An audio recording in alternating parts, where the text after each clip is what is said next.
आत्मीय भाई और बहनों प्रणाम। युग की मांग प्रतिभा परिष्कार भाग 2। लेखक श्री राम शर्मा आचार्य। पृष्ठ 17।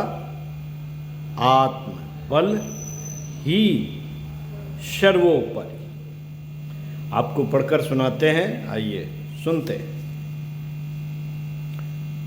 मित्रों, भारत इस समय धरातल के हर क्षेत्र में अपने ढंग की अनोखी प्रतिष्ठा प्राप्त करता रहा है। उसकी महानता, समृद्धि, उदारता, विविधता जन जन के लिए आश्चर्य का विषय रही है। संसार उसके प्रति भावभरी श्रद्धांजलि अनेकों प्रकार से प्रस्तुत करता रहा है। ज्ञान और मार्गदर्शन का प्रकाश दे सकने की विशेषता के अनुरूप उसे जगत गुरु कहा जाता रहा। कहा है, शासन, सुव्यवस्था और प्रगति के व्यापक सरंजाम जुटा सकने की विशेषता के कारण उसके नेतृत्व को चक्रवर्ती की संज्ञा दी गई। जो दरिद्रों को संपन्न बना सके उसकी संपन्नता पर कौन संदेह करेगा। जो दरिद्रों को संपन्न बना सके उसकी संपन्नता पर कौन संदेह करेगा। यही कारण है कि उसे सोने की चिड़िया और रत्नों के खदान के नाम से पहचाना जाता रहा। स्वर्ग संपदाओं के स्वामी, भारतवर्ष की साधनों के सदुपयोग से उत्पन्न होने वाली सुसंपन्नता ही व्यवहारिक समझी गई। भले ही यहाँ के लोग व्यवहारिक स्तर पर औसत नागरिकों जैसा जीवन यापन ही क्यों ना करते रहे हो। प्रश्न। भारत की अपनी सांस्कृतिक परंपराएं, भारत की अपनी सांस्कृतिक परंपराएं इतनी उत्कृष्ट और इतनी सशक्त रही हैं कि नर वानर का जीवन जीने वाले अनगढ़ लोग यह कल्पना तक न कर सके कि कोई अपनी निजी प्रतिभा को परिष्कृत करके दूसरों की तुलना में असंख्य गुना वजनदार भी बन सकता है। बात समझ में न आने से यह मानकर संतोष करना पड़ा कि यह लोग किसी असामान्य वर्ग के हैं। इनमें कोई चमत्कारी देव आवेश प्रवेश कर गया जो हम जैसों में नहीं हो सकता। इस धारणा ने संसार भर के लोगों के मनों में यह मान्यता जमा दी कि भारत भूमि पर रहने वाले सभी देव मानव हैं। इसी धारणा का दूसरा चरण यह है कि जहां देवता बसते हैं वह स्वर्ग होता है। यह कसौटी भी खरी उतरती रही कि देव मानवों के सौजन्य, सहयोग और सेवा साधना में निरत होने के कारण वैयक्तिक संबंधों, नागरिक प्रचलनों और स्नेह सौहार्द के आधार पर उभरते बिखरते आनंद उल्लास की भी यहाँ कमी नहीं। तब यह मान्यता सहज ही बनती है कि भारत की भूमि पर ही स्वर्ग का अवतरण हुआ है और यह धरत्री ही स्वर्गादप गरीयसी है। भगवान के अवतार जितने भी हुए हैं वे 10 हों या 24 जन्मे इसी धरत्री पर हैं। आकाश में उड़ने और अदृश्य रहने वाले अजर अमर देवताओं को पकड़ पाना तो मुश्किल था, पर ऋषियों, मुनियों और मनीषियों की प्रज्ञा एवं आश्चर्यजनक पुरुषार्थ परायणता, कर्तव्य निष्ठा, तत्परता को देखते हुए यह मान्यता बना ली गई कि देवता निसंदेह भारत भूमि पर विचरण करते हैं। उन्होंने किसी अविज्ञात लोक में अवस्थित स्वर्ग धरती पर उतारकर ठीक वैसी ही अनुकृति यहाँ तैयार कर ली है। संसार भर के मनुष्य समुदाय ने भारतीय देव मानवों को कुछ भी कर सकने में समर्थ पाया और उनके नेतृत्व का भरपूर लाभ उठाया। युग निर्माण योजना द्वारा प्रकाशित समस्त विश्व को भारत के अजस्त्र अनुदान ग्रंथों में अगणित प्रमाणों और ऐतिहासिक साक्ष्यों समेत यह सिद्ध किया गया है कि इस देश के निवासी अपने निवास क्षेत्र तक ही अपनी महान गतिविधियों को सीमित नहीं रखते रहे, वरन उन्होंने भूमंडल के समस्त खंडों, उपखंडों, क्षेत्रों, देशों की अति कष्ट साध्य यात्राएं करके इस बात का प्रबल प्रयास किया कि पिछड़ापन किसी भी क्षेत्र में अपनी जड़ें जमाए न बैठा रहे। आवश्यक उत्साह और पुरुषार्थ उभार कर उसे इस तरह खदेड़ दिया जाए जिस प्रकार की सूर्य अपने उदय होने पर अंधेरे की सत्ता को अनायास ही तिरोहित कर देता है। जिन्हें इस संदर्भ में विस्तृत जानकारी की अपेक्षा हो वे उपर्युक्त पुस्तक में प्रस्तुत प्रवास श्रृंखलाओं को ध्यानपूर्वक पढ़ लें। यही है भारतीय संस्कृत की महान परंपरा, जिसे अपनाने वाले को स्वयं अपने आप को चरित्रवान और आदर्शवादिता के पक्षधर पुरुषार्थ के लिए समर्पित करना पड़ता रहा है। न केवल अपने आप को ही सुव्यवस्थित सुसंस्कृत बनाना पड़ता है, वरन संपर्क क्षेत्र को, अपने क्रिया क्षेत्र को भी इस प्रकार सुनियोजित करना पड़ता है कि जो कुछ उपलब्ध है उसी के सदुपयोग से अपेक्षाकृत असंख्य गुना लाभ उठाया जा सके। कोलंबस ने यही यश गाथाएं अपने देश स्पेन में जन जन से सुन रखी थी। वह इस सोने की खदान से कुछ पाने बटोरने के लिए आकुल व्याकुल होकर एक जलयान के द्वारा खोज को निकल पड़ा। सही दिशा ज्ञात न होने से वह भारतवर्ष तो न पहुंच सका, पर अमेरिका के तट पर जा पहुंचा। उसे ही भारत समझ लिया और वहाँ के निवासियों की लाल चमड़ी देखकर उन्हें रेड इंडियंस नाम दे दिया। यह घटना बताती है कि यहाँ की प्रगतिशीलता को धरती के हर कोने पर किस दृष्टि से देखा जाता था। दूसरे यात्री भी संभवतः इसी टोय में लंबी कष्ट साध्य यात्राएं करते हुए यहाँ आ पहुँचे और जो दृश्य देखा उसका आंखों देखा परिचय बताने के लिए सुविस्तृत ग्रंथ लिखे। ऐसे यात्रियों में फायान, वेनसांग, मैक बर्नर, मार्को पोलो आदि के नाम से प्रसिद्ध है। महाप्रभु कहे जाने वाले ईशा ने भी अपनी जिंदगी की लंबी अवधि इसी देश में रहकर बिताई और जो प्रकाश पाया उसे अपनी भाषा में अपने ढंग से कहा और फैलाया। ईसाई धर्म के पर्यवेक्षकों ने बौद्ध धर्म को अनुकृत के रूप में माना और कहा है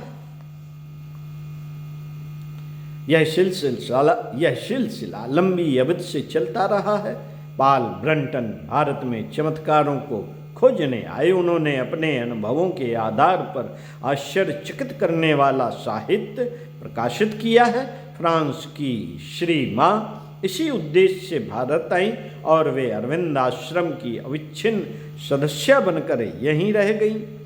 एनी बेसेंट गांधी आश्रम की मिस स्लेड और ब्रिटेन में जन्मी पर्यावरण विशेषज्ञ सरला बेन जीवन के अंत तक यहीं रहीं। विवेकानंद की सहायिका के रूप में यहीं निवास करने वाली सिस्टर निवेदिता का नाम हर किसी ने सुना है। पादरी C.F. एंड्रयूज की प्रवासी भारतीयों व भारत के प्रति सेवाओं को कोई भुला नहीं सकेगा। अन्य कुछ व्यक्तियों का उल्लेख करने भर से इस आकर्षण को देखा नहीं जा सकता। इस देश की आबादी का पर्यवेक्षण करने पर पता चलता है कि पारसी, मुस्लिम, ईसाई आदि धर्मावलंबी किस उत्साह के साथ यहाँ आए और वातावरण को देखते हुए सदा सर्वदा के लिए यहीं बस गए। कल्प वृक्ष की छाया में बैठने के बाद उससे वापस लौटने का मन भला किसका होगा और क्यों होगा। इस संदर्भ में आश्चर्यचकित होने वालों ने यहाँ विशेष रूप से अपनाई गई योग विद्या को महत्व दिया है और उसे चमत्कारों की जन्मदात्री कहा है। बात सच भी है, पर भ्रांतियों, अतियुक्तियों और निहित स्वार्थों के जाल जंजाल ने उसका स्वरूप ऐसा विचित्र बना दिया जिसे जादूगरी, बाजीगरी के आधार पर अजूबे दिखाने और शगुफे छोड़ने की ठग विद्या के अतिरिक्त और कुछ कहा नहीं जा सकता। पर वस्तुतः बात ऐसी नहीं।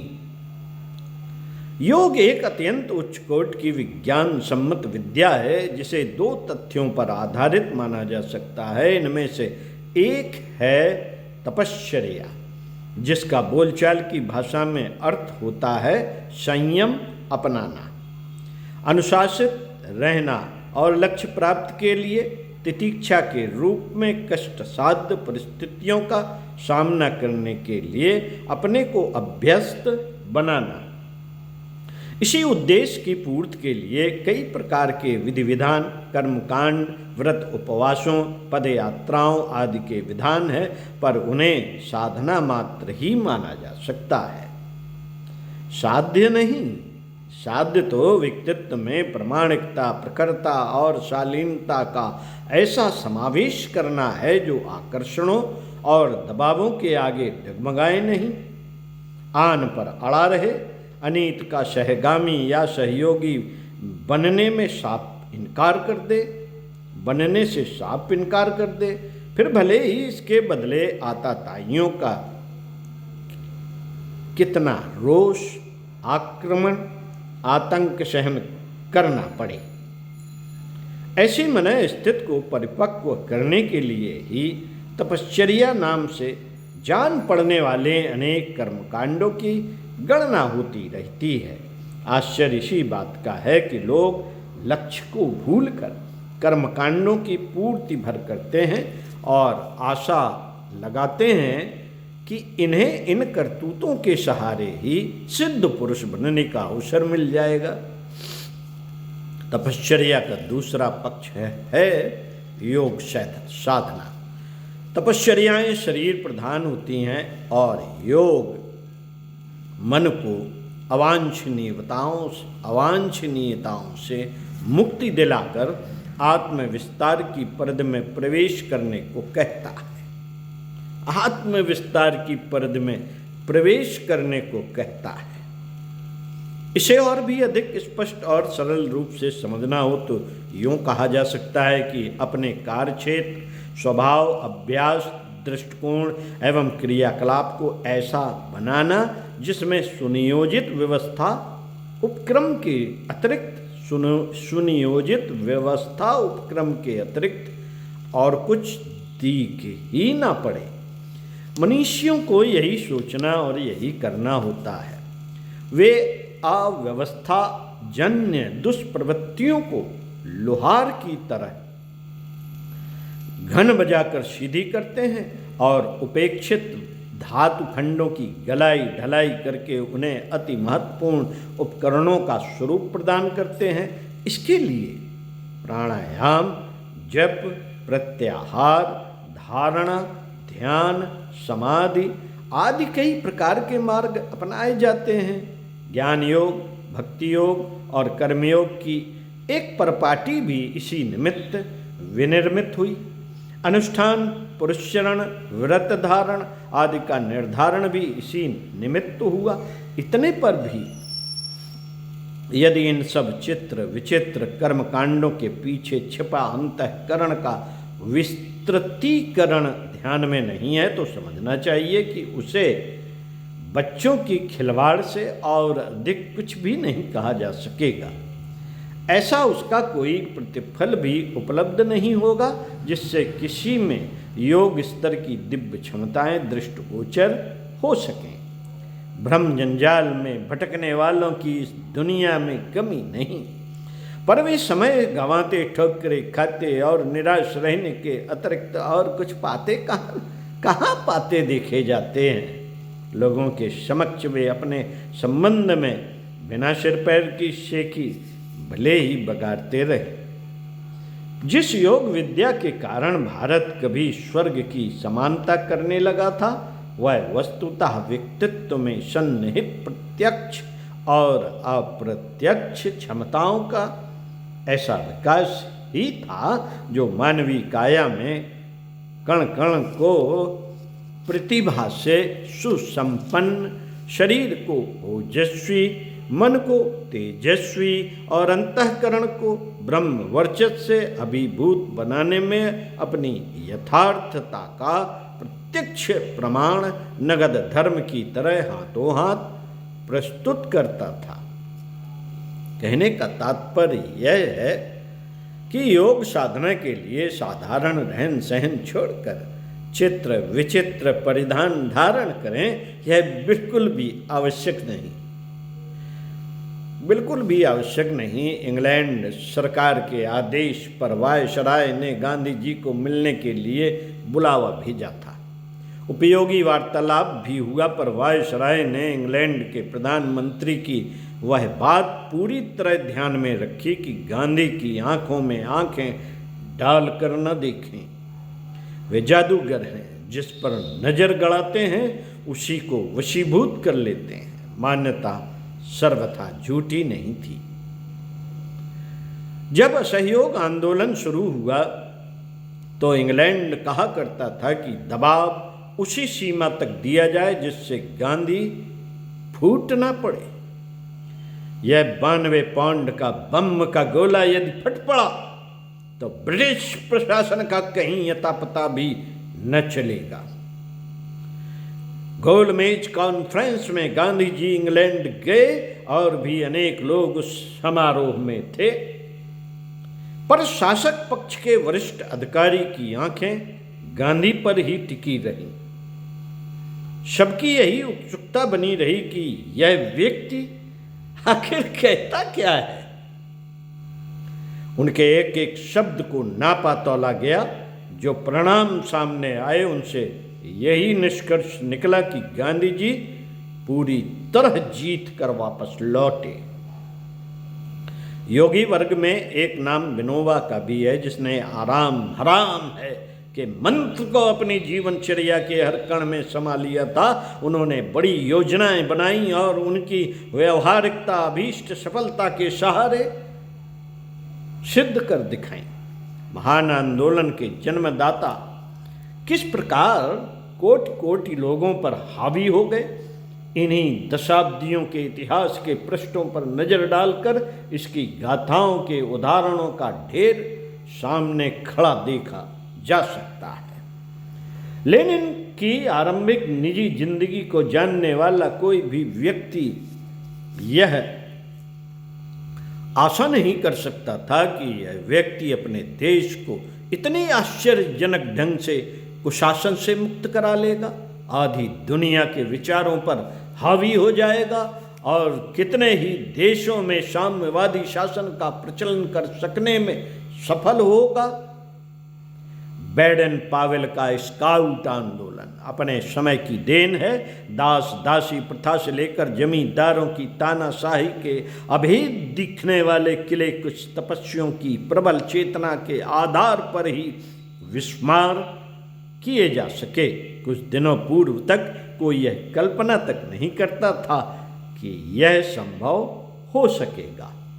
यदि किसी को पुरातन भारत की सशक्त महानता का आधार अध्यात्म योग मानने का शब्द मोह न हो तो उसके साथ इतना और जोड़ना चाहिए, उसका भव्य भवन 2 आधारों पर ईंट चूने की नींव पर विनिर्मित हुआ था।